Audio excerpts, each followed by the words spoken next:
Mr. President, I am rising to announce that I will be introducing, along with Senator Reid of Nevada, legislation that is the President's emergency funding request to respond to the Zika virus. Now, I've been on this floor many times talking about the ravages of the Zika virus. It's up to 91 cases in my state of Florida. Fortunately, none of them originated in the state. It's all because of a mosquito bite or some other means of transmission, such as sexual contact, that has been done outside of Florida. That's particularly true in the warmer climes of the Caribbean, Central America, Latin America.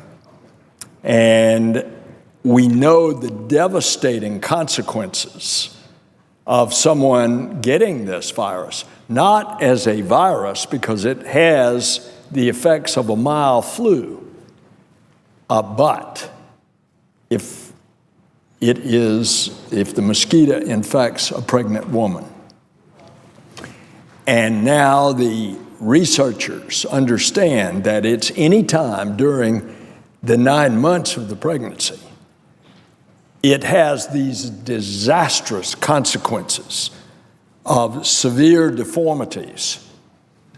Now, what's the result of that? The result is not only trauma to the family involved, enormous tragedy, but look at the social cost that it's going to be.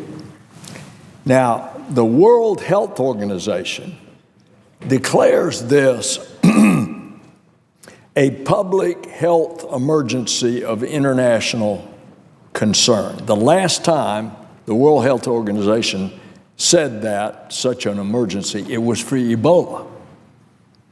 Well, last week, our CDC announced that it is, quote, scarier than they had initially thought. And it could be linked to other birth defects, not just the shrunken head and brain that is so horrendous to see pictures of. 800 Americans, this isn't just Florida, 800 Americans in 40 states and territories have been infected. And of course, my state, 91 cases, hit the hardest. And it is spread across 15 counties. The 3 most recent cases were in the Miami area, and it includes, in Florida, 5 pregnant women. So now we are going into the warmer summer months, and this is when the mosquitoes breed all the more. This particular mosquito that carries the dengue virus, which has its own drastic consequences.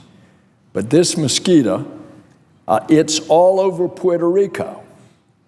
There is an estimate that 20% of the population of Puerto Rico may be eventually infected. If that's the case, you can wonder, out of that 20% of the population, how many are pregnant women. And you can start to see in a territory of the U.S. where American citizens reside, the extreme depravity and social cost that that's going to be, all at the same time that Puerto Rico is going through this tremendous financial crisis. Yesterday, I spoke at length to Senator Hatch, the chairman of the Finance Committee.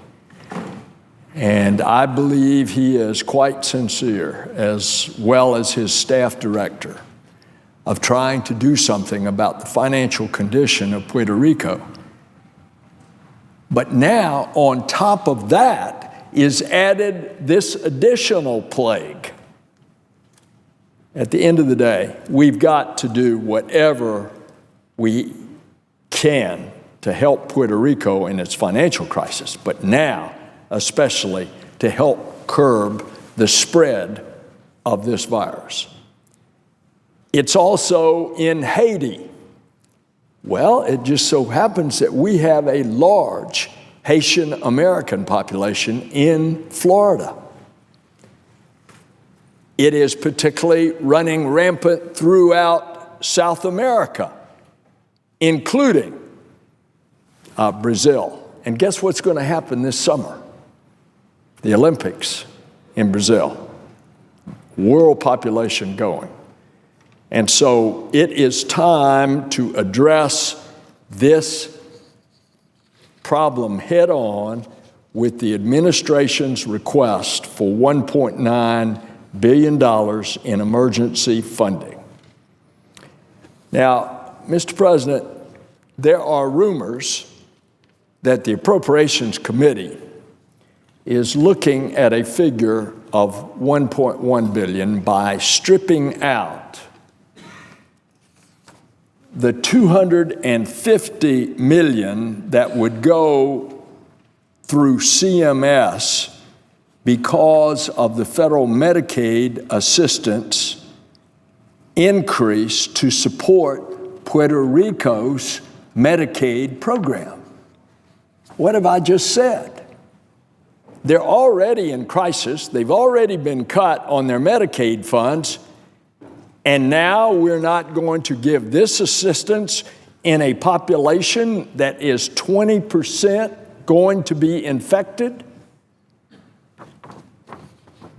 The Appropriations Committee shouldn't cut out that $250 million. There's also the rumor that the Appropriations Committee is going to cut out some $589 million of the request that would go back to replenish the Ebola crisis fund that, in order to meet the emergency, the administration took that money, just under $600 million, over to address the Zika crisis until we can get off our duff here in the Congress and appropriate the emergency appropriations. So I hope that the Appropriations Committee will think twice before they cut out the money for Medicaid in Puerto Rico and replenishing the Ebola fund. That crisis still goes on, but the success of us being able to get on that crisis, Ebola, from 2 years ago, is the fact of continuing to get that at its source to stop it. Otherwise, you get the consequences that the Ebola crisis will come back here to the United States. So, Mr. President, this is truly an emergency. I'm calling on our colleagues to approve the President's $1.9 billion in emergency funding request now, in the immediate future, not later. The cost of this inaction would be far greater and the consequences way too devastating, and we don't want to have to say in the future, "I told you so."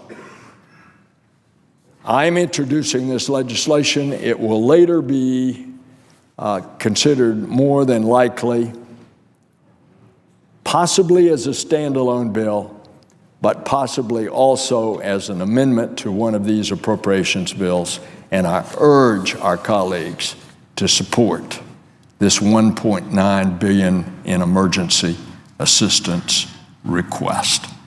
Mr. President, I yield the floor.